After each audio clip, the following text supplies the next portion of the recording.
Bom dia, Delor, bom dia aos ouvintes, bom dia ao pré-candidato a presidente da República, Renan Santos.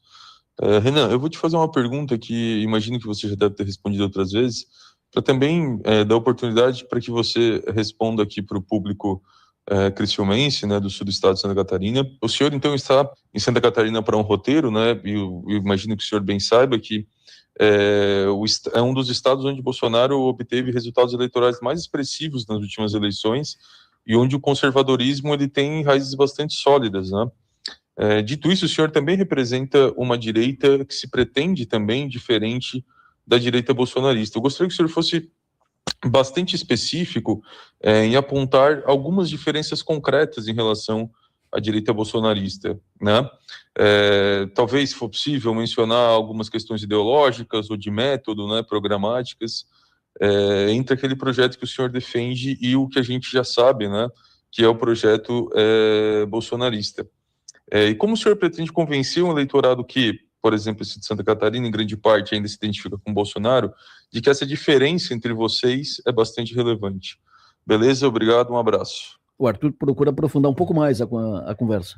Delícia esse tipo de pergunta, né? Isso é tipo de pergunta boa da gente desenhar quem nós somos e quem é o nosso adversário. Então eu vou começar com uma pequena provocação. Tirando os chavões, ninguém sabe exatamente como pensam os Bolsonaro. E aí eu vou pegar frases do próprio Flávio Bolsonaro. Ele disse recentemente, num evento no Rio Grande do Sul, que ele não vai falar muito das propostas dele, porque se ele falar muito, as pessoas vão atacar ele. Ou seja, eu não sei exatamente como ele pensa. O Flávio Bolsonaro, qual é a proposta dele para a área de educação? Qual é a visão conservadora bolsonarista sobre a área de educação? Eu não sei. Qual é a visão conservadora bolsonarista sobre como resolver a questão do SUS e a questão do acesso ao SUS? Também não sei. Qual é a questão bolsonarista conservadora dele sobre a área de infraestrutura? Eu não tenho a menor ideia. Qual é a política econômica que ele vai adotar? Não tenho ideia. Ele disse que vai fazer uma tesourada num evento no BTG. O que é uma tesourada? Saiu ontem, né, na Folha de São Paulo, que o Flávio pretendia fazer os reajustes da aposentadoria e do BPC, sem ser através do reajuste via salário mínimo, via aumento do salário mínimo, mas sim através do IPCA. Eu defendo isso, publicamente. Eu falo isso, precisa fazer isso, muitas pessoas vão reclamar, mas se a gente quiser fazer o que o Milei fez na Argentina aqui, nós vamos precisar encarar esse tipo de problema. Ele correu para via pública e falou, isso é fake. Então ele não vai fazer. Então ele fala que ele anda com o Milei, mas ele é sabor Milei. Meu problema com eles tirando os chavões do tipo, aqui é família, aqui é Deus, eu não sei o que eles pensam. Eu não tenho a menor ideia, ninguém tem a menor ideia. O Carlos Bolsonaro quer ser senador aqui por Santa Catarina. O que o Carlos pensa sobre os problemas de Santa Catarina, sobre o Pacto Federativo? Qual é a visão conservadora do Carlos Bolsonaro sobre isso? Ninguém sabe. Ninguém sabe porque são apenas chavões. Então eu já começo falando minha primeira grande diferença. Nós somos substantivo, não adjetivo. Falar que eu sou conservador, para eles é um adjetivo. Pra gente, ser de direita é um substantivo e às vezes direitar é um verbo, é uma ação política baseada em ideias. Então, eu montei um livro, eu tenho projetos para todas essas áreas que eu falei. Eu sei como ser um candidato à direita usando tecnologia no SUS e aproveitando o elemento centralizado do SUS para, com machine learning e inteligência artificial, a gente melhorar o atendimento para as pessoas. Eu sei como resolver o Pacto Federativo para fazer com que o povo que trabalha e produz, como por exemplo o povo de Santa Catarina, não seja permanentemente roubado e esse dinheiro não vá para um prefeito vagabundo lá em Alagoas ou no Maranhão gastar com qualquer coisa e não melhorar a vida das pessoas lá. E aquelas pessoas terminam migrando para cá e gerando problemas, inclusive, políticos nacionais. Eu sei como tratar disso, eu vou tratar disso, eu não vou ter vergonha de fazer esse tipo de tema. Esse tipo de coisa, que é uma diferença de mérito, de postura, de formas de encarar os problemas, já nos diferencia como água e óleo deles. Eu vou falar dos grandes temas nacionais, eles não vão. O problema é o seguinte, o bolsonarismo é como se fosse o peronismo lá na Argentina, ou o próprio lulismo no Brasil. É o la garantia soy yo. Não, confia no meu sobrenome aqui que a coisa vai. E aí eu não consigo, e esse é o problema que a gente responder a sua pergunta, eu não consigo saber o que eles pensam.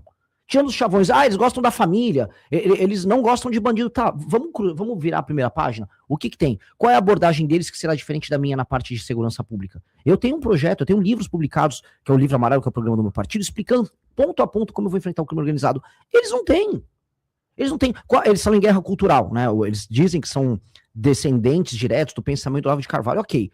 Como é que o Flávio vota nessas matérias? O Flávio votou agora a favor da lei da misoginia, que é um projeto maluco que acaba com a confiança interpessoal entre homens e mulheres, vai atrapalhar a ascensão de mulheres na carreira delas dentro das empresas, porque simplesmente qualquer coisa vira misoginia, as empresas vão querer se proteger disso. Então, qual é a ideia deles sobre guerra cultural? Não sei.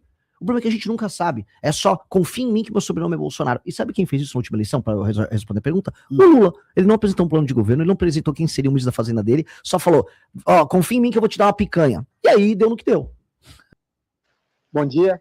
A minha pergunta para o nosso presidenciável, Renan, é a seguinte.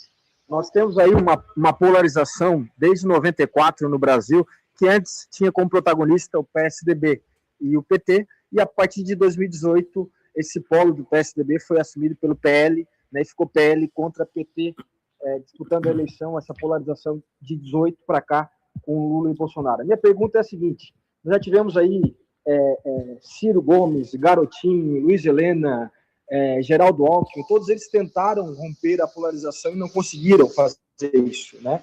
O que difere o Renan Santos desses candidatos?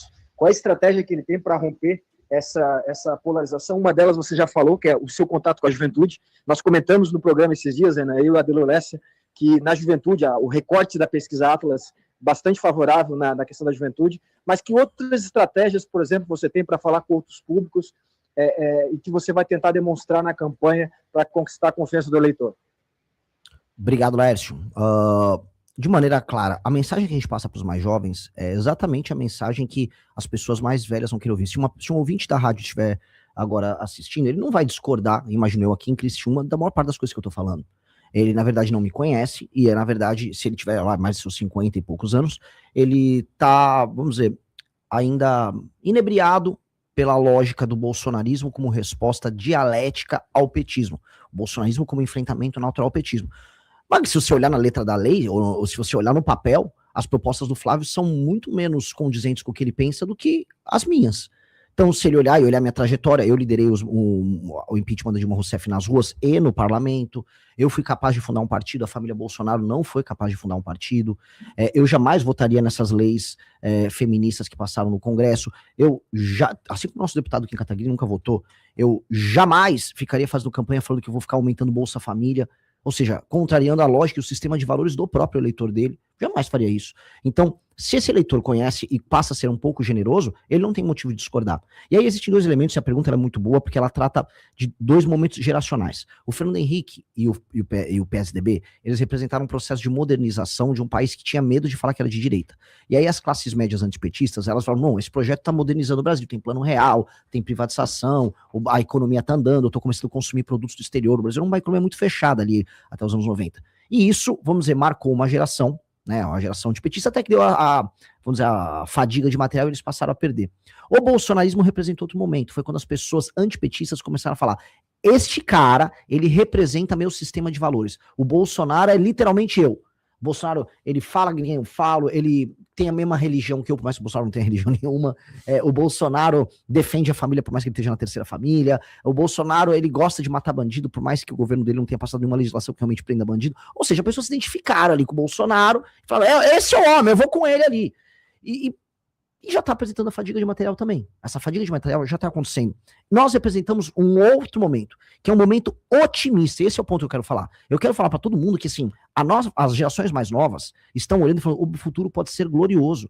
O Brasil realmente pode ser uma das 5 maiores nações do mundo, nós temos tudo para isso. E os problemas que a gente padece, eu pago imposto alto, a inflação, ela tá sempre comendo um pedaço do meu salário, os juros são altíssimos no Brasil, andar na rua no Brasil é perigoso. Todos esses são problemas pequenos. Todos os problemas que o Brasil passa são muito, muito, muito pequenos. A pessoa fala, impossível. O problema não é esse. O problema é a vontade de você resolver esses problemas. O problema é você organizar uma força política que saiba o que fazer. O exemplo que eu vou dar, eu já tinha dado o exemplo do câncer. O Brasil, se fosse um paciente, uma pessoa doente, ele é uma pessoa que está morrendo de gripe.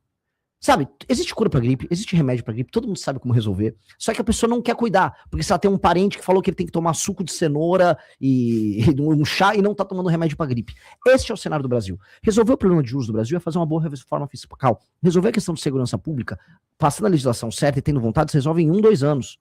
Resolver a questão da reforma administrativa dos estados e municípios para fazer eles serem autossustentáveis, como são aqui em Santa Catarina, a gente resolve em 3, 4 anos.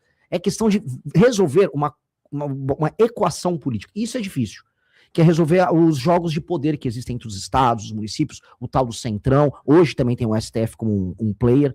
Este é o desafio. E nós estamos criando um projeto político inteiro devotado a resolver isso.